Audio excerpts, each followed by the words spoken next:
સુરતના પાંડેસરાના અંબિકાનગર વિસ્તારમાં આવેલા એક કોમર્શિયલ બિલ્ડિંગમાં દાદર તોડવાની કામગીરી દરમિયાન ગંભીર અકસ્માત સર્જાયો હતો. કામગીરી ચાલી રહી હતી ત્યારે અચાનક ઉપરથી કાટમાળ તૂટી પડતા સેન્ટિંગનું કામ કરતા મજૂર રંજનભાઈના માથામાં ગંભીર ઈજા પહોંચી હતી. ઈજા એટલી ગંભીર હતી કે તેમનું ઘટના સ્થળે જ કરુણ મોત નીપજ્યું હતું. મૃતક રંજનભાઈ પરિવારના એકમાત્ર કમાઉ સભ્ય હતા અને ડિંડોલી વિસ્તારમાં પત્ની, 2 દીકરીઓ તથા 3 નાના દીકરાઓ સાથે રહેતા હતા. તેમના અચાનક નિધનથી પરિવાર ઉપર આભ ફાટી પડ્યું છે અને 5 સંતાનોએ પિતાની છત્રછાયા ગુમાવી છે. પરિવારે સમગ્ર ઘટનામાં જવાબદારો સામે કડક કાર્યવાહી કરવાની તેમજ યોગ્ય વળતર ચૂકવવાની માંગ કરી હતી. હાલ પાંડેસરા પોલીસે અકસ્માત અંગે ગુનો નોંધી સમગ્ર मामले વધુ તપાસ શરૂ કરી છે. मेरे भाई लगते हैं साढ़ू, उनका कल देहांत हो गया।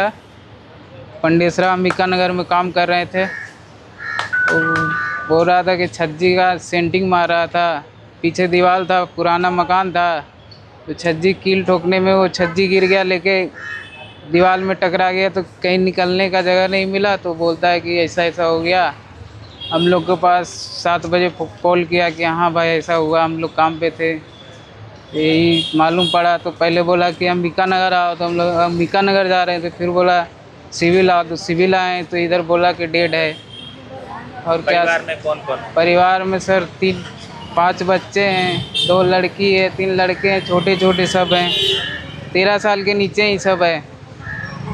अभी सब 18 तारीख को पिछले शनिवार को गांव गए हैं, उसको गांव ले जाना है। परिवार बुला रहा है कि लेके आओ भाई डेड बॉडी मेरा।